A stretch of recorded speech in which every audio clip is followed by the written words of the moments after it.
everybody. Thank you very much. You all set? Well, we're talking about cafe standards, a very big deal, very important today. My administration has taken historic action to lower costs for American consumers, protect American auto jobs, and make buying a car much more affordable for countless American families and also safer. We're officially terminating Joe Biden's ridiculously burdensome, horrible actually, cafe standards that imposed expensive restrictions and all sorts of problems, gave all sorts of problems to automakers. And we're not only talking about here, we're talking about outside of our country, because nobody could do it. Nobody wanted to do it, and it was ridiculous, very expensive. It put tremendous upward pressure on car prices. Combined with the insane electric vehicle mandate, Biden's burdensome regulations helped cause the price of cars to soar more than 25%. And in one case, they went up 18% in 1 year. Today, we're taking one more step to kill the Green New scam. It's part of the greatest scam, probably, well, other than Russia, and a few others I could name. The greatest scam in American history, the Green New scam. And it's a quest to end the gasoline-powered car. This is what they wanted to do, even though we have more gasoline than any other country by far.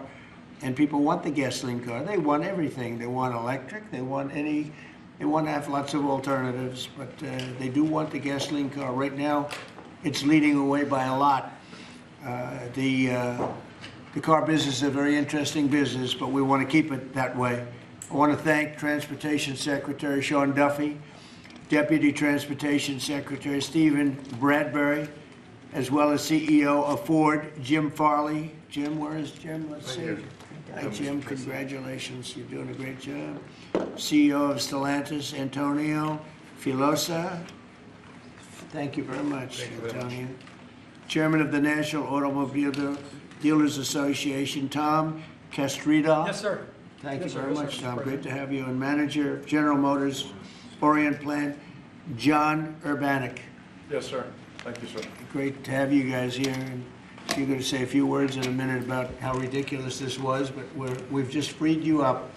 So you're going to have a good day. You're going to have a good number of years. Thanks as well to Senators Shelley Moore Capito, Ted Cruz, Kevin Cramer, Marsha Blackburn, Eric Schmidt, and Bernie Marino, as well as Representatives Sam Graves, Vern Buchanan, Mike Kelly, Roger Williams, Lisa McClain, and Troy Balderson. All great people. These are great people. And I know there's a lot of support long beyond the people that are here. We had tremendous support on this. From day one, I've been taking action to make buying a car more affordable. I signed an executive order to end the unfair, expensive electric vehicle mandate, as you know, where you had to have an electric car within a very short period of time, even though there was no way of charging them and lots of other things. It would have cost $5 trillion to build the charging plants. And as you know, in certain parts of the Midwest, they spent, to build 9 chargers, they spent $8 billion. So that wasn't working out too well. That was done before me, by the way. I wouldn't have let it go forward. We're canceling the EPA's absurd tailpipe emission standards, one of the most important things that I've never had a group of people come to me more powerfully and really just devastated that they had to do it. It was killing them, than the automobile manufacturers, the tailpipe emission standards. And I can tell you, your people at Ford were coming to me all the time, and they were saying, like, please, it doesn't do anything, and it's killing us. And it's driving the cost through the roof. And we revoked Biden's emissions waiver for California so that California communists could not regulate the automobile industry and ruin the entire nation of automobiles. And they were doing that too. But we have that now under control also with your governor, who's got much more than he can control. Now, under the new rules being issued today by Secretary Duffy, the Department of Transportation will rescind the Biden fuel economy prices. And I hate to say that because they were really not economy. They were really, they were anti-economy. They were horrible what they were doing to the costs and actually making the car much worse. But these policies forced automakers to build cars using expensive technologies that drove up costs, drove up prices, and made the car much worse. The action is expected to save the typical consumer at least $1,000 off the price of a new car, and we think substantially more than that. Under the Trump administration, $70 billion are now being invested in the American auto industry. Ford has announced it will invest $5 billion across its Kentucky and Michigan plants. Is that a correct statement? That's right. That's a lot, $5 billion. You could do more. Creating at least 4,000 new jobs. Stellantis announced that it will invest $13 billion to expand its U.S.-based manufacturing by more than 50% and open new manufacturing facilities across the country. And I think a big part of that is also the tariffs. Because of tariffs, they're coming in.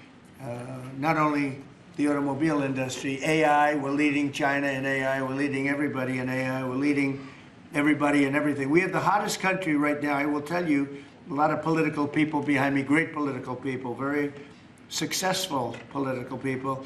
We have the hottest country anywhere in the world. 1 year ago, we had a dead country, and now we have the hottest country anywhere in the world. And it started from November 5th, but it also started when we did the tariffs, and we've had tremendous support on the tariffs. It's bringing in trillions of dollars of wealth. It's bringing in national security. And I've stopped 8 wars, and of the 8 wars, 5 of them have been because of tariffs and trade. So they're very important. And General Motors plans to invest $4 billion as it brings its manufacturing back to the United States from Mexico. After falling by 5% under Biden, U.S. auto production has surged by 10% so far this year. You know, I won the auto workers vote, but now even the head of the auto workers said Trump is the greatest president we've ever seen. And he happens to be right about that. But we're protecting our auto workers, and we're making it easier for every family to afford high-quality cars. In other words, we're bringing automobiles back and the manufacturing of automobiles back into this country. We lost 52% over the years, 52% of our automobile manufacturing. You see it, closed factories all over the place. Now they're all opening up. They're being, in most cases, they're being knocked down, and new ones are being built in their place. And a big beneficiary is the state of Michigan, but South Carolina, even states that didn't really do too much with the automobiles, they're opening up plants. It's been amazing. So between automobile plants, AI plants, and plants of every other nation, really every other type, including chips, we're going to have a big percentage of the chip market very soon, not because of the CHIPS Act, which was horrible and ridiculous, where we just gave these companies billions and billions of dollars, and they just kept the money, but because of what we did with tariffs. They have to build here, otherwise they're going to have to pay tariffs. They won't be able to do business in the United States. And we're going to have a big percentage of the chip industry. As of about a year ago, 2 years ago, we had none. And now we're going to have a very big percentage when it all finishes out. So I'd like to ask Secretary Duffy to speak, and then Mr. Farley, and then Filosa, and Urbanik, and Castrita. And also we're going to ask some of our political leaders to speak, because let me tell you, they went out of their way. This was not easy. And people were brainwashed. This is a green new scam. And people were paying too much for a car that didn't work as well. And now they're going to have a great car that's going to be environmentally friendly, but it's going to cost you a lot less, and it's going to work great. All of the nonsense is being taken out of the cars. So, Secretary Duffy, could you say a few words? Thank you, Mr. President. So yesterday at the cabinet meeting, the president was talking about affordability, and the way that Democrats talk about affordability is a lie. Today is a perfect example of that. So these CAFE standards used what was contrary to the law. The Congress set a rule that says you have to look at combustion engines. Biden and Buttigieg actually did an analysis using... Buttigieg. I'm sorry. Buttigieg used EVs and hybrids to come up with a 62 mile an hour per gallon standard, which I think the car companies will tell you is completely unattainable. So they spent a lot of money on technology trying to meet the unattainable standard, driving up the cost of a car, number one. And then number two, if they couldn't meet the unattainable standard, they had to trade for carbon, costing billions of dollars, and again, driving up the price of the car. So, Mr. President, what Democrats were doing were not making cars more affordable, they're making them less affordable.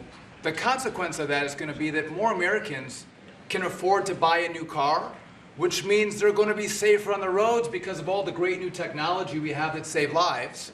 So we'll have less death on American roads.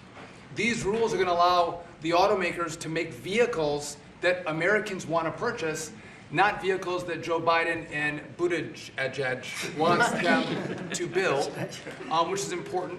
But also, this is important for American jobs. The more cars we sell, the more jobs we have in this country. And so this is jobs, this is freedom, and this is common sense, Mr. President. So thank you for your leadership. And I appreciate what the Senate did with the big, beautiful bill and what we've done here today. So thank you, Thank you Mr. very President. much. A big, beautiful bill is, it's something. It's amazing. Wait till people see the benefits and the lower taxes that they're going to have, lower regulations. So, how about Ford? Mr. President and Secretary, all the important lawmakers here, competitors, today is a victory of common sense and affordability. We're very proud of Ford to be the #1 auto producer in our country. 80% of the vehicles we sell here we make in our country. Right. And we never left, unlike many of our competitors. We're the #1 exporter, and we have the most auto factory workers. And this CAFE standard that is aligned with customer demand is the right move for a lot of reasons. We were #2 last year in EV sales, we were #3 in hybrid, and we're the leading brand for combustion. We believe that people should be able to make a choice, as you said, Mr. President, and we will invest more in affordable vehicles.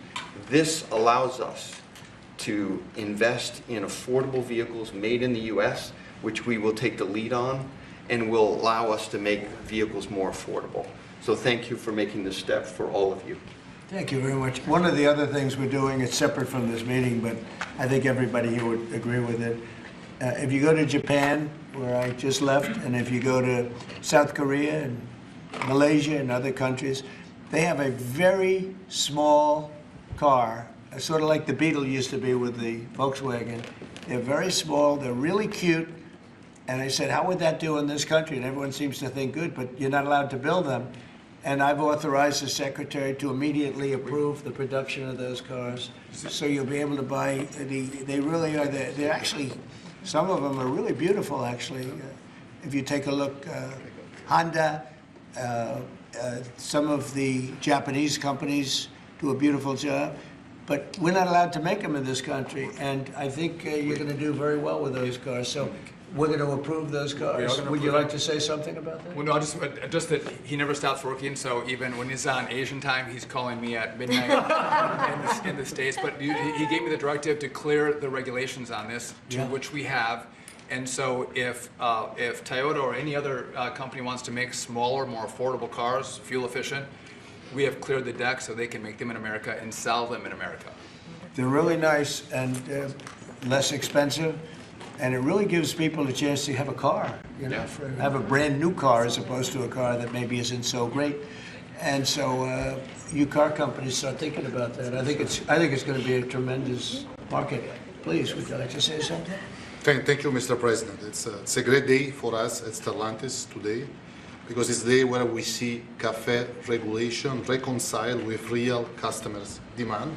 That's why at Stellantis we decided to invest to Jeep, Ram, Dodge, and Chrysler $13 billion in the next 4 years, increasing production by 50%, delivering to the market 5 new vehicles, and creating 5,000 additional jobs. That's because we believe in what you, Secretary Duffy, and all your team is doing in this country. We believe in growth, and we are ready to invest even more.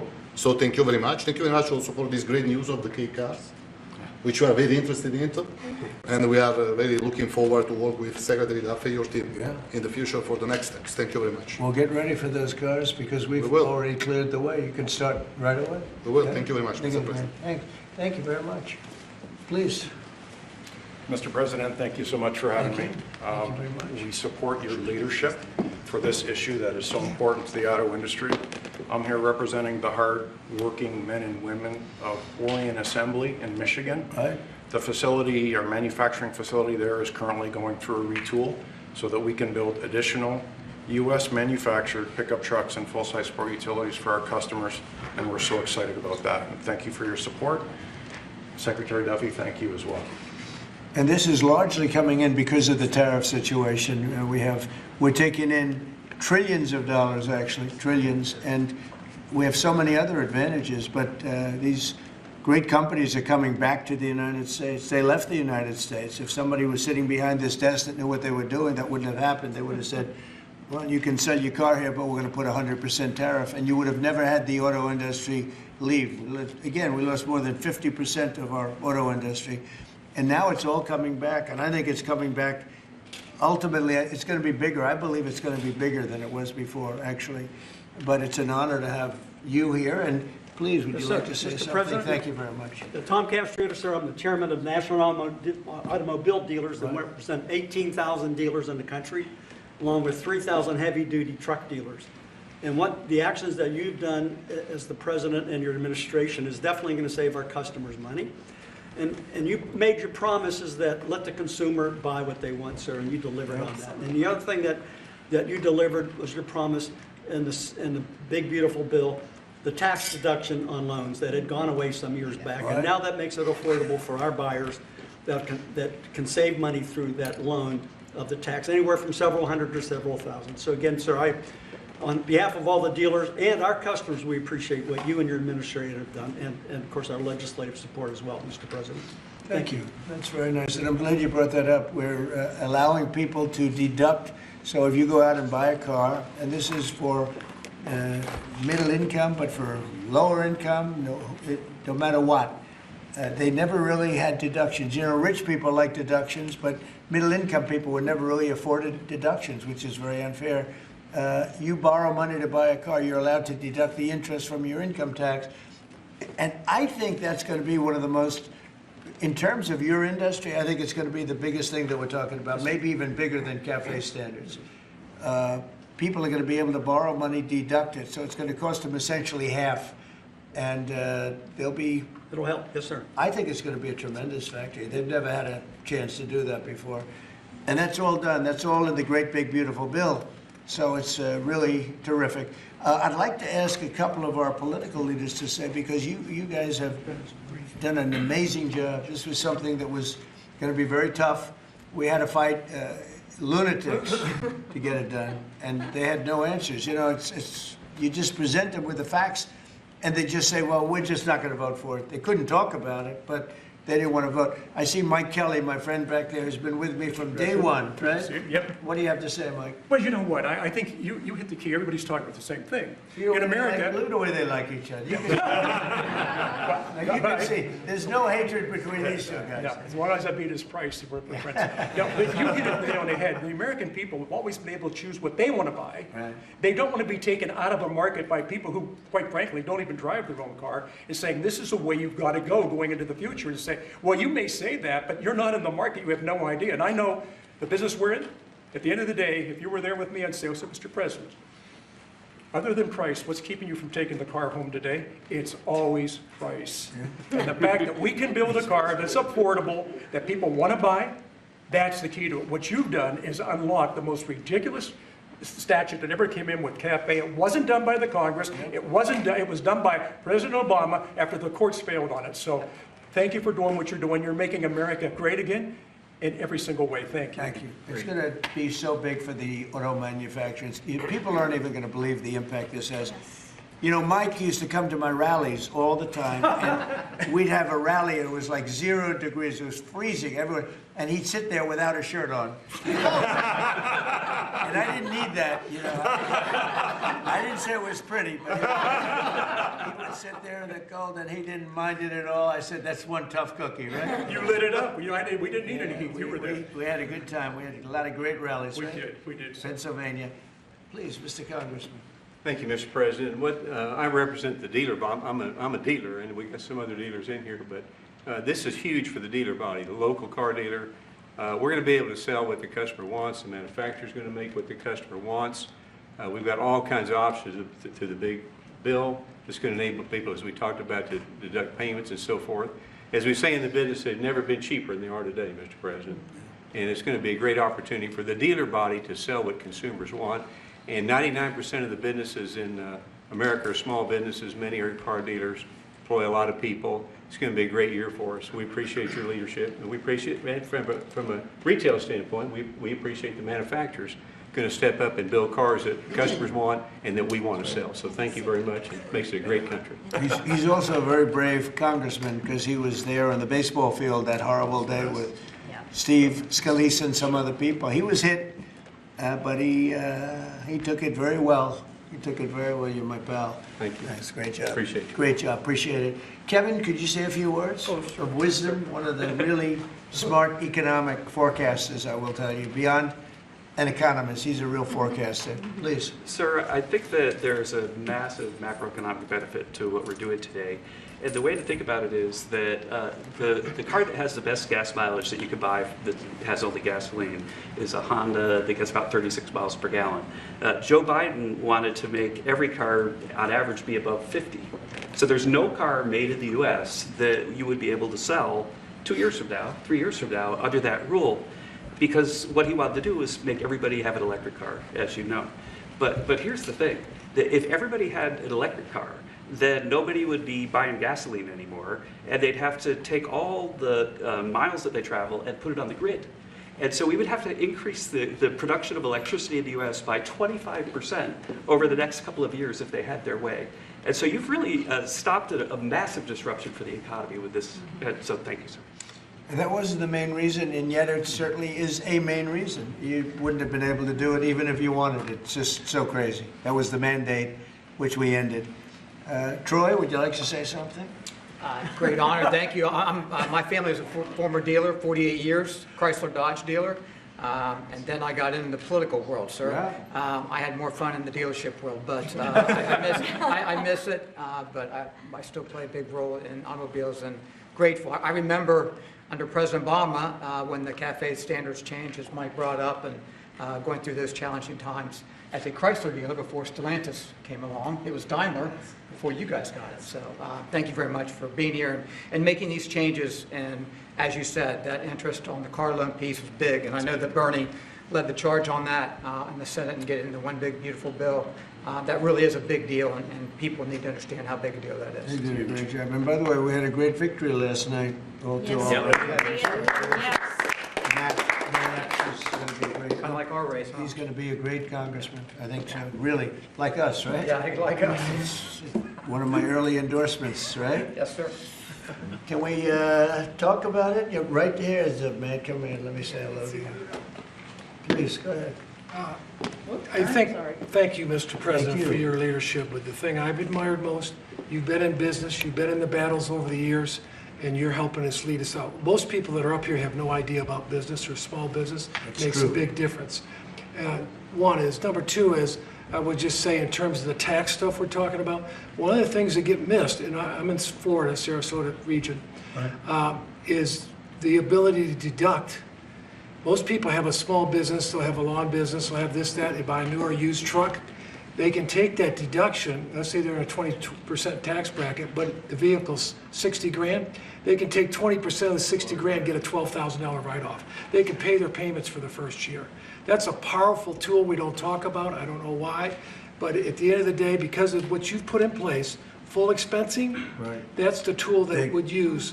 And you could just think about all the people in Florida, just general places, they're buying old vans or new vans, they're buying trucks, mainly trucks, and they're getting a deduction. They don't even have a payment for a year. That's right.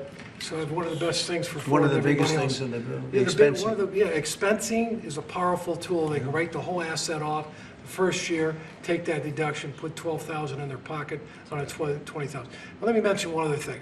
They got into the e-vehicles, electric cars. And I'm talking to dealers that come in and talk to me, and basically they couldn't sell one, they couldn't give one away. And when these companies, or they got in because of whatever political pressure under Biden administration, and they end up realizing that they got no market. A guy says, the car's been sitting there a year, I can't get rid of it. So they don't understand the market. The people produce the vehicles, and that's made a big difference in your leadership. But thanks for what you're doing here today. It's big, it's huge, it'll make a big difference. $12,000 on a $60,000 vehicle, up front, day one. Thank you. Thank you very much. Great job. Yeah. You know, we're just talking about something that's interesting. Ford would make, and I don't want to speak for Ford because we have one of the top people right here. Mr. President, it's fine if you want to talk about Ford. Ford would make numerous electric cars in order to sell one Ford 150. Yes. Because they'd make all their money with the 150. Yes. And they were willing to lose money on building 2 or 3 electric cars that they couldn't sell in order to make some money on the 150, because the 150 is a monster. I'll tell you what, that, no matter where you go, they love that Ford 150. Yes. But isn't it a ridiculous model when you have to build 2 or 3 cars that you know you're not going to be selling or not be selling for much in order to really do something that you should have the right to do, which is Yes. make a car that you want to make Yes. and that the market wants, right? So congratulations on the 150. Thank you. Best-selling vehicle in the United States. Just saying. Now it's 100% built in the United States. Now it's only going to do, no, but it really is, it's amazing. It's an amazing brand. There was a lot of stupid things done here. What would you like to say? Yeah, I thank you, Mr. President and Secretary Duffy and all of us. You know, one of the last times I was here is when you signed the electric vehicle CRA, Congressional Review Act, that all of us participated in, the beginning of really making common sense, because it was going to impact 17 other states and really a large part of our economy. This is about affordability here. I'm just going to say one thing. Well, maybe, I already said one thing, so now I'm going to say 2 things. When we talk about a car and auto, we sort of talk about just, oh, we need a car. Do you know what a car does for a family? You can take your children to school, you can go to the store, you can visit your mother, you can go to church, you can have a job, you have the flexibility that you need. A car for an American family is about a roadway to prosperity. Big deal. It's a big deal. And so by making them more affordable, making them more choice-driven by what families want and need, today is a great day for the American family. Absolutely. Thank you. Absolutely, and the American worker. Say. Well, thank you, Mr. President and Secretary Duffy, and to my colleagues that are here. In Tennessee, we make great automobiles, and we have a fantastic workforce. And whether you're GM or Ford, with their new investment in Tennessee, or Nissan or VW or Toyota with the engine plant, what you see is the components that are necessary to build these cars.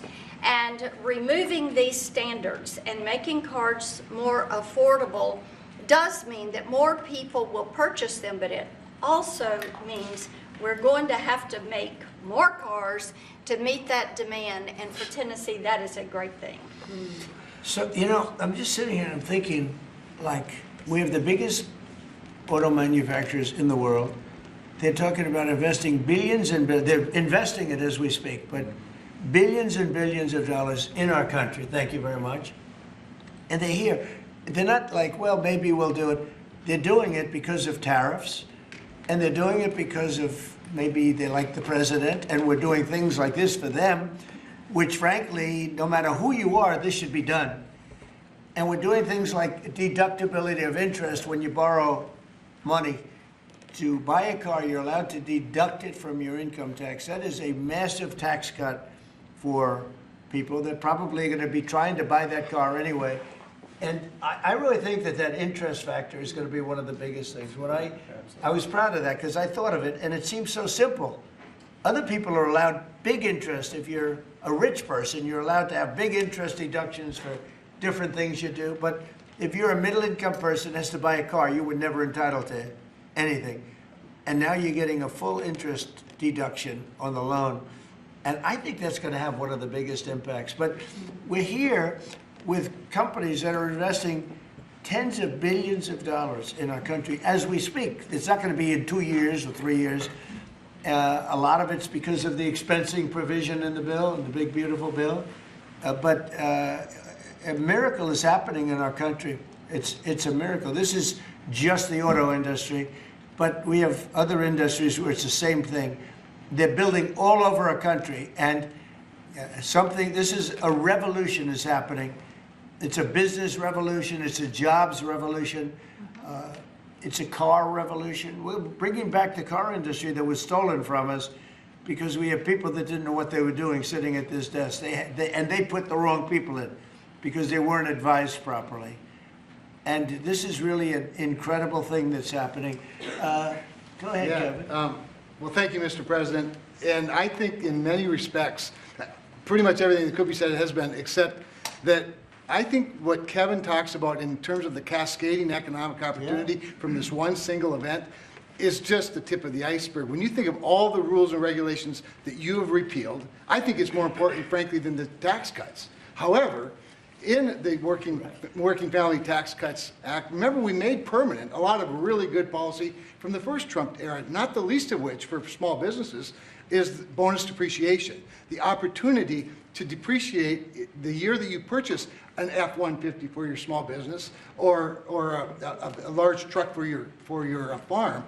I just think we're going to roll into 2026 and we're going to see an escalation of economic opportunity, the likes of which I probably have never seen. I think nobody's ever seen it, nobody in the world, because there's never been 18 or whatever it ends up being.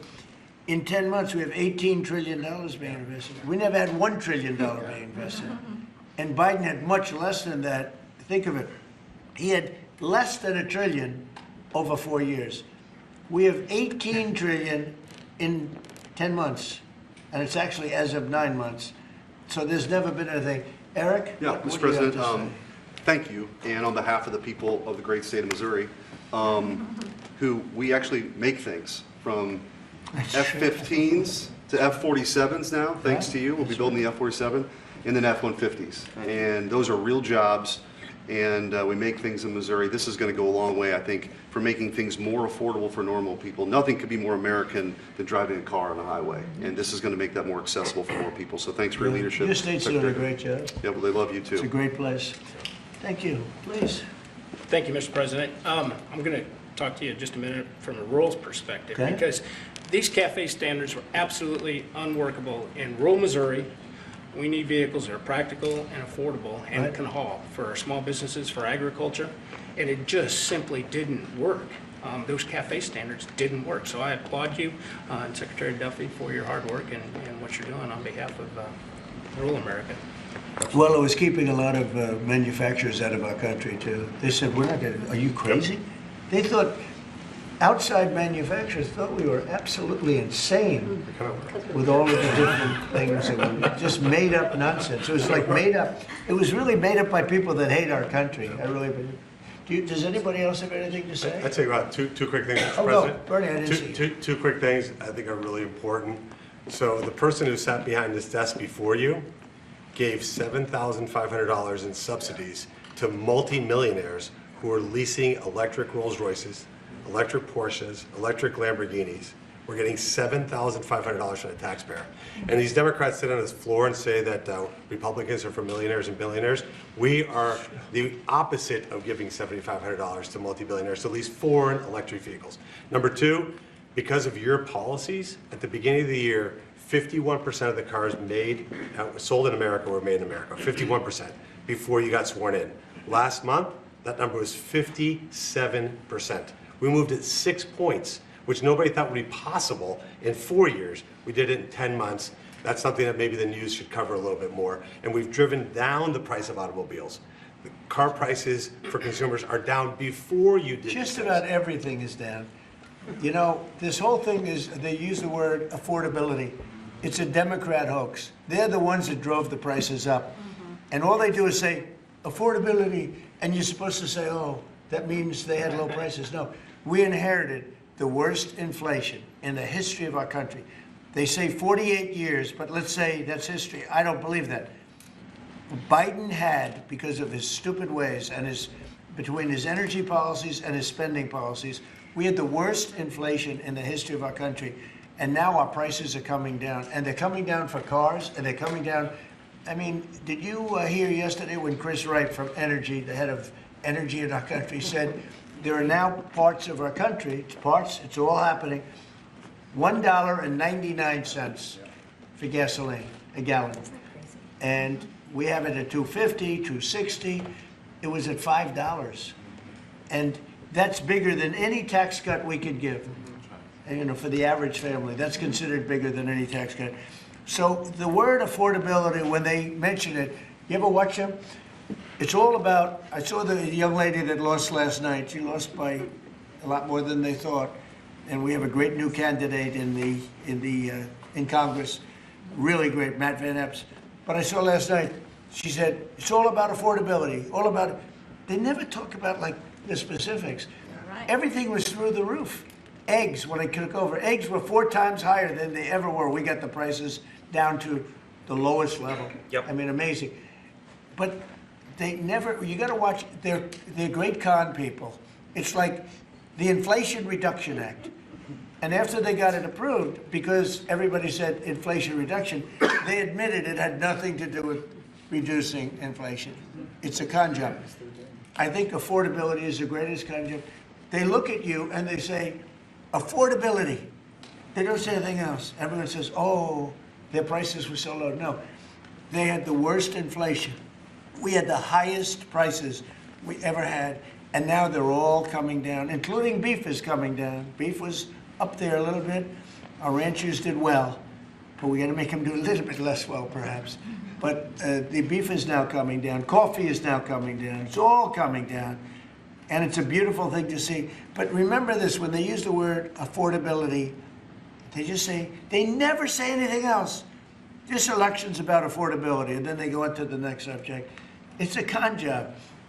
They caused the highest prices in the history of our country, the worst inflation in the history of our country, and we're getting those prices down, and they're coming down rapidly, and you'll see those results very soon. Anybody else want to say a few words? Oh, Ted, I can't believe it. I'm easy to miss. I didn't see it. It's very rare that I would miss it. Go ahead, Ted.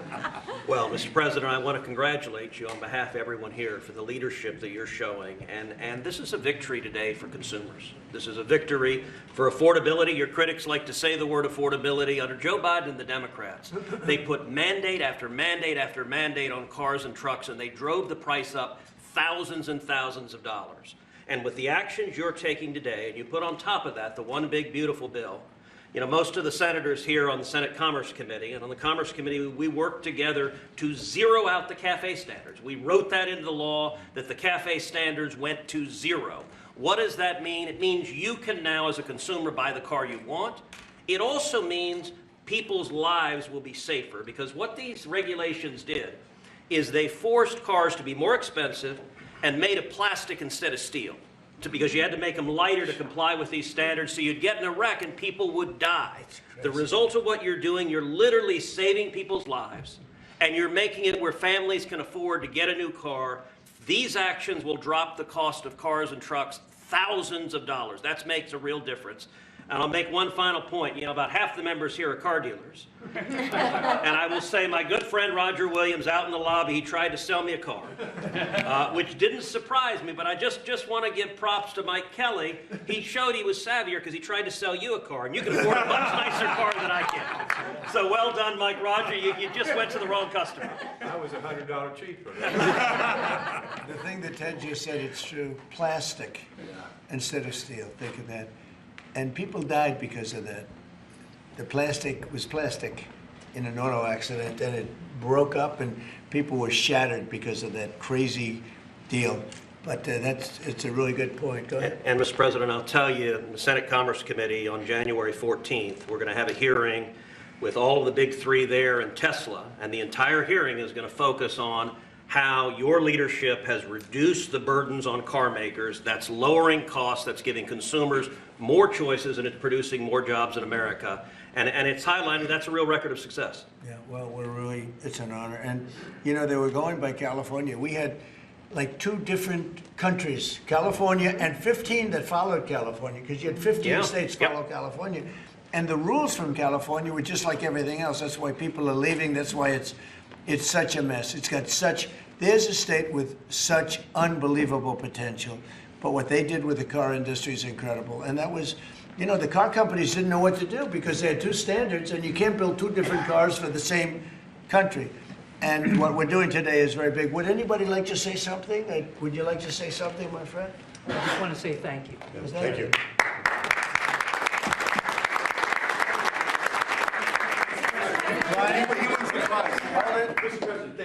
once again. And we love you, Brian. Oh, I love you too, Mr. President.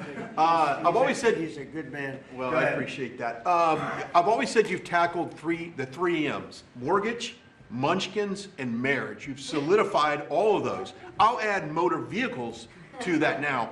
My question, I got one about consumer confidence. We just came off on the record high Black Friday, up 9.1%. Record high, highest ever, biggest amount ever purchased in one day. Yep. Which I think counters this narrative of affordability, because apparently the Americans are spending money. So I want to see, how do you view that for a consumer confidence being so high going into Christmas and going into next year? And I do have one for the auto group after you. Yeah, after I just that. think that we have tremendous confidence in the country. You know, one of the things in terms of confidence, if you go back a year and a half, you know, it's amazing, we're like into 10 months already, but you go back a little bit before the election, because after November 5th, it started changing rapidly, even though we weren't running it until January 20th.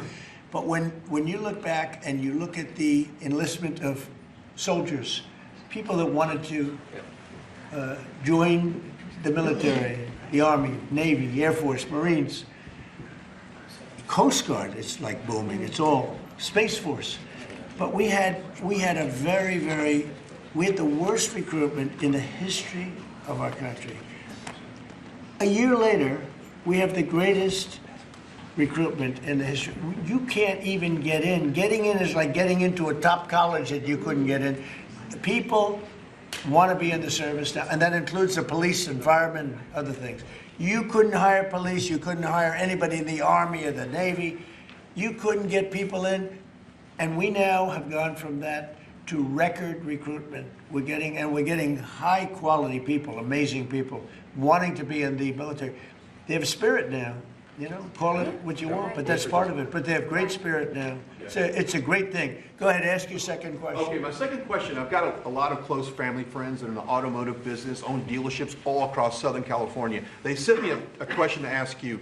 There's a thing called a mileage blocker that is installed on vehicles. It's a type of a computer chip which alters the actual mileage driven on the vehicle, so that when you have a leased vehicle that's turned in, they're losing thousands of dollars. They've got to go chase down these manufacturers. What can we do to track down these manufacturers of this illegal computer chip that's really hurting the automotive industry? Have you heard about this? Yes, sir. They're getting built in China, and most of them are coming out of Great Britain, sir. They're being distributed through China, through distributors selling them online through Great Britain. Yes, sir. Wow, that's not so good. What do you think? Don't look at that. Bernie, do you know anything about that? It works on older vehicles, and obviously, we got to do a better job of Yeah, making I sure think patrolling it's at the border. something, I've never heard of it. Very good. We never heard of it. That's pretty good. Mr. President, you released video of that first boat strike on September 2nd, but not the second video. Will you release video of that strike so that the American people can see for themselves what I happened? don't know what they have, but whatever they have, we'd certainly release, no problem. You know, we stopped, every boat we knock out, we save 25,000 American lives. That's right. And Thank you. if you look Thank at you. our numbers, the drugs coming in through sea are down 91%. I'm surprised there's 9%. You want to? I don't know who's doing the 9%, but it's down 91, and we're going to start very soon on land, and I'm sure you're thrilled to hear that. Mr. President, on Ukraine, Steve Witkoff and Jared Kushner were there last night with Vladimir Putin. Can you give us an update about those talks? It sounds from what the Kremlin is saying that they're not going to compromise. Can you tell us what you've... I don't know what the Kremlin's doing. I can tell you that they had a reasonably good meeting with President Putin. We're going to find out. It's a war that should have never been started. It's a war, if I were president, we had a rigged election. If I were president, that war would have never happened. It's a terrible thing. But I thought they had a very good meeting yesterday with President Putin. We'll see what happens. It's, you know, when I was in this office and I talked about no cards, I said, you have no cards. That was the time to settle. I thought that would have been a much better time to settle. But they, in their wisdom, decided not to do that. They have a lot of things against them right now. But you have President Putin had a very good meeting yesterday with Jared Kushner and with Steve Witkoff. What comes out of that meeting, I can't tell you, because it does take two to tango. You know, Ukraine, I think we have something pretty well worked out with them. They're very satisfied, considering. But the sad part is, if our president, no war would have ever happened. They would have had 100% of their territory. Nothing would have happened. It's a very sad situation. So think of this. Last month, 27,000 soldiers. 27. That's like you take a stadium, a football stadium, not an arena, and you cut it in half. 27,000 people died, young, mostly young soldiers, died last month, in 1 month. And that's the only reason I'm involved. You know, we're not spending any money in the war. We're selling to NATO. We're not being ripped off like we were under Biden. Biden was handing everybody everything we had, giving them all the missiles, everything they wanted, free, no charge. So he had no idea what he was doing. They're paying top dollar, full price for everything. Goes to NATO, and then NATO distributes it. NATO pays us. So it's not money. We would all, I think I can speak for everyone behind here. The politicians I know and the auto manufacturers are good people. They don't want to see 27,000 people die for no reason whatsoever. And that's the only reason I'm trying to help. Yeah, please. Mr. President, switching to Venezuela for a second. Have you checked back with President Maduro? I mean, is your pressure campaign working? And do you think, how's he responding to your demand that he leave the country? It's not pressure campaign. It's much beyond that, I think. But I spoke to him briefly, just told him a couple of things. We'll see what happens with that. Venezuela sends us drugs, but Venezuela sends us people that they shouldn't be sending. They emptied their prisons into our country. They sent us killers, murderers. They sent us drug dealers at the highest level. They sent us gang members. They sent us people from their mental institutions. They emptied their mental institutions into our country. And so did other countries, because we had stupid people running this country, really stupid people. And I think probably you had some stupid ones, and you had some smart ones, but they were bad people too. Because not all of them were stupid. You can't cheat on elections like they did and be stupid, okay? Mr. President, did you talk to him a second time or just that one time? What's that? To Maduro, did you speak to him again?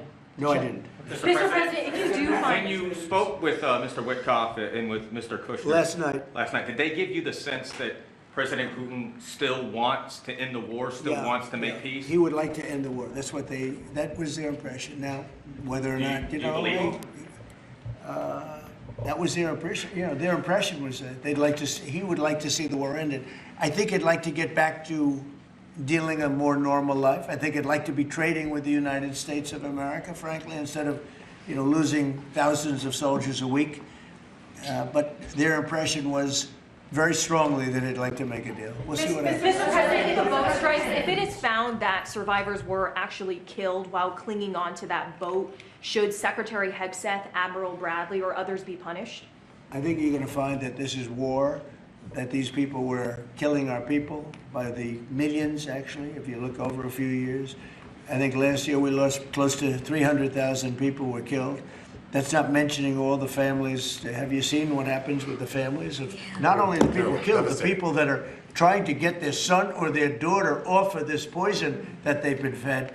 I think you're going to find that there's a very receptive ear to doing exactly what they're doing, taking out those boats. And very soon we're going to start doing it on land too, because we know every route, we know every house, we know where they manufacture this crap, we know where they put it all together. And I think you're going to see it very soon on land also. Yeah, please. So to be clear, you support the decision to kill survivors after the initial No, I support the decision to knock out the boats. And whoever is piloting those boats, most of them are gone.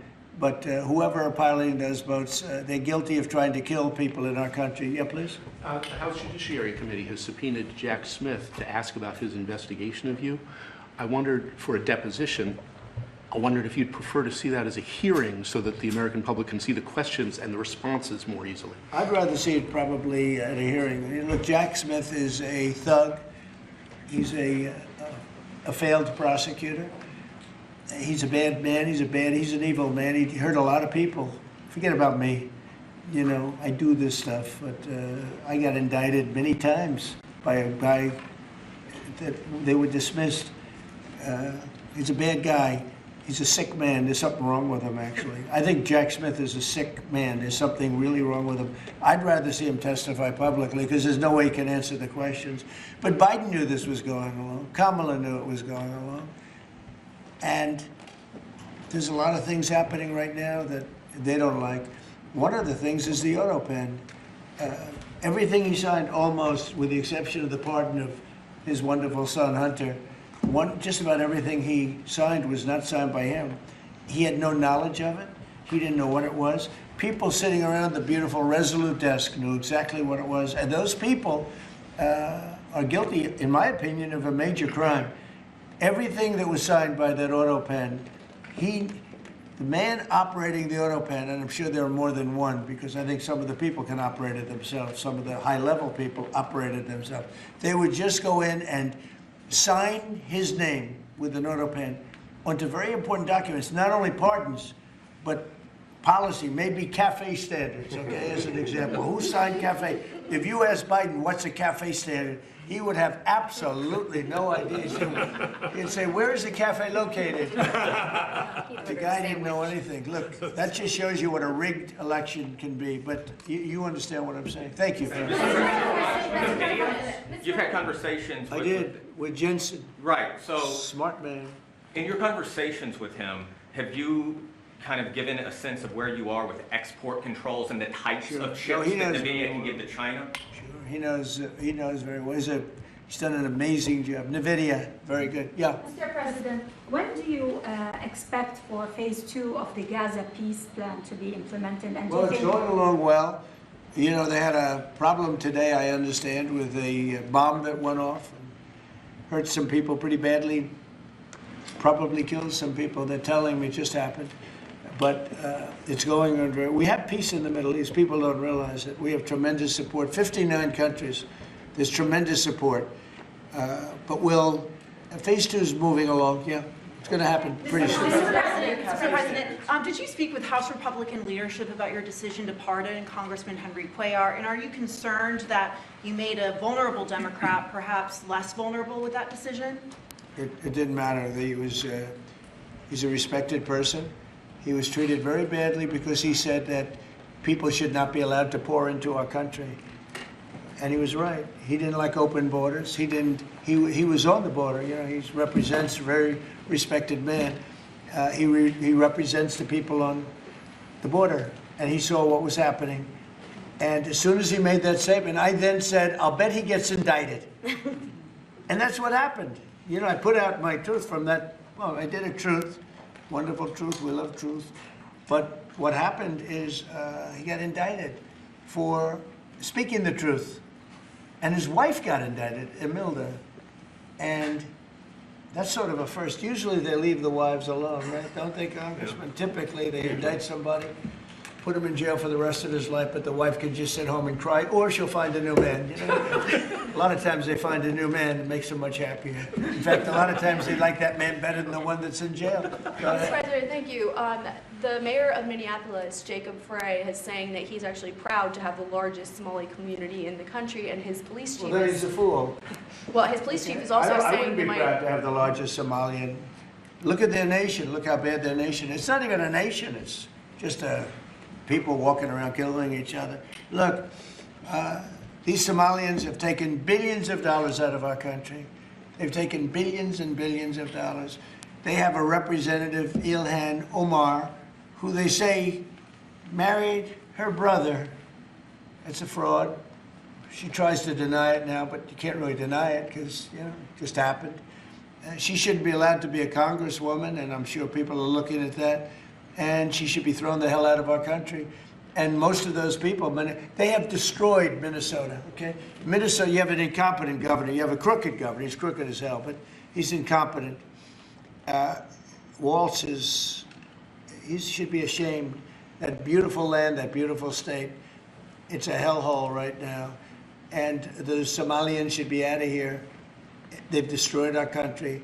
And all they do is complain, complain, complain. You have her. She's always talking about the Constitution provides me with, go back to your own country and figure out your Constitution. All she does is complain about this country. Without this country, she would not be in very good shape. She probably wouldn't be alive right now. So Somalia is considered by many to be the worst country on earth. I don't know.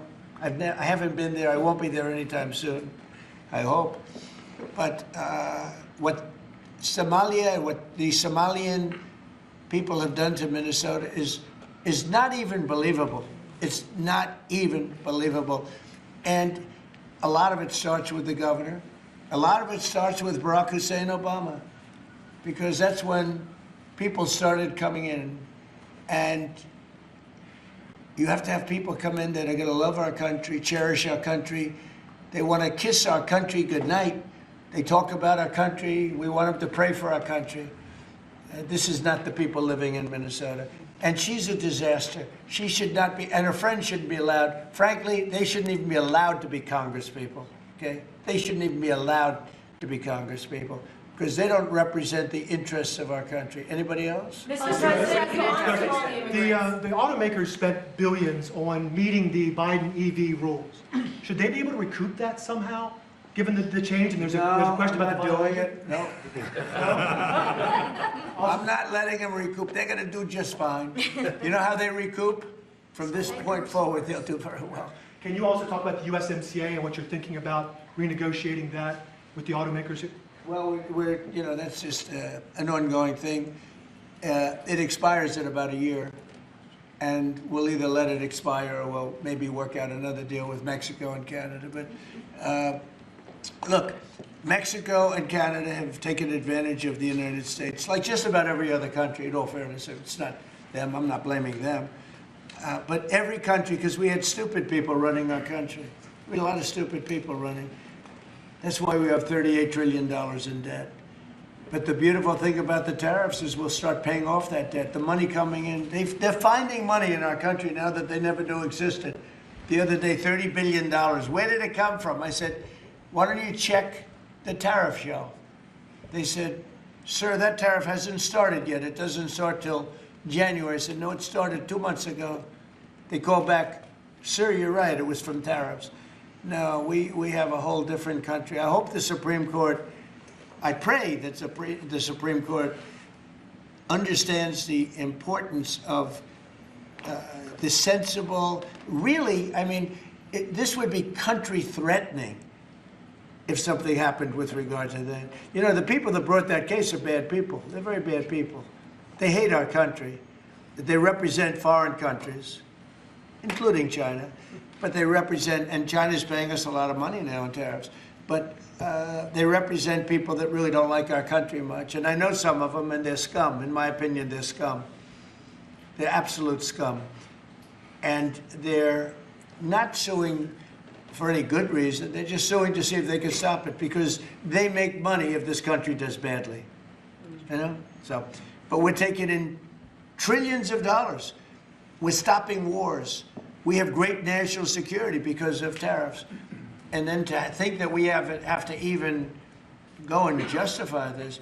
The reason a lot of these people, I can tell you this, maybe we would have had the political people, we wouldn't have these people without tariffs. The people that are up here from Stellantis and Ford and General Motors, great companies, including this gentleman, they wouldn't be here today if we didn't have tariffs. They'd be building their plants in Mexico and other places. They're leaving Mexico and they're leaving Canada. They're leaving because they ripped off our country. They took our businesses away from us. And now, because of tariffs, they're all coming back. So it's a great thing. Thank you very much, everybody. Mr. President, you call Somalians garbage. What about saying thank you guys? Keep moving. Thank you, cameras. Thank you. Keep moving. Thank you guys.